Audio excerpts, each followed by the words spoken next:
या ठिकाणी सत्ता मिळाली पाहिजे, ती स्वाभिमानातून मिळाली पाहिजे। आणि या एका विचाराने बाळासाहेबांनी महाराष्ट्रामध्ये गेले 40 वर्ष या ठिकाणी राजकारण केले। बाळासाहेबांनी सिद्ध करून दिलेलं आहे की तुमच्या आमच्यामध्ये दोन गोष्टी या ठिकाणी निर्माण केलेल्या आहे। पहिलं निर्माण केलेलं तुमच्या आमच्यामध्ये विश्वास, आणि दुसरी गोष्ट निर्माण केली तुमच्या आमच्यामध्ये राजकीय स्वाभिमान।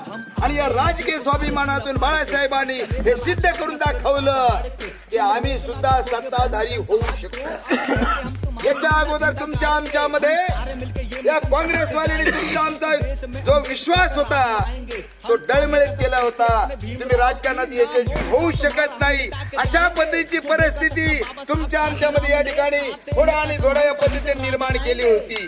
परंतु बाळासाहेबांचं आपण अकोल्याचं राजकारण जर बघितलं तर आज देखील बाळासाहेबांची अकोल्याची जिल्हा परिषद गेल्या 30 वर्षापासून बाळासाहेबांच्या भारिप बहुजन महासंघापासून वंचित बहुजन आघाडी पर्यंत एक महाराष्ट्राची जिल्हा परिषद एका नेत्याच्या ताब्यात 30 वर्षापासून असू शकते हे बाळासाहेबांनी सिद्ध केलेलं आहे। आणि तो राजकारणात जो पॅटर्न आहे तो राजकारणाचा पॅटर्न खऱ्या अर्थाने आम्ही समजून घेतला।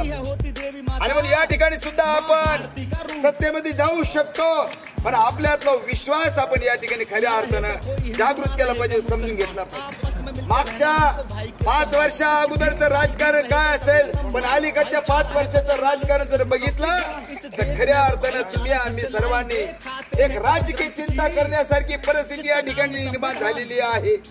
आणि म्हणून या ठिकाणी आपण कालच्या लोकसभेच्या निवडणुकीमध्ये बघितलं की कालच्या लोकसभेच्या निवडणुकीमध्ये तुम्हाला आम्हाला गुन्हा करून या ठिकाणी एक प्रचार तयार केला गेला, भारतीय संविधान धोक्यात आहे, भारतीय संविधान धोक्यात आहे, भारतीय संविधान धोक्यात आहे। आणि तुम्हाला आम्हाला या ठिकाणी भावनिक दृष्ट्या ब्लॅकमेलिंग केलं गेलं। आणि या ठिकाणी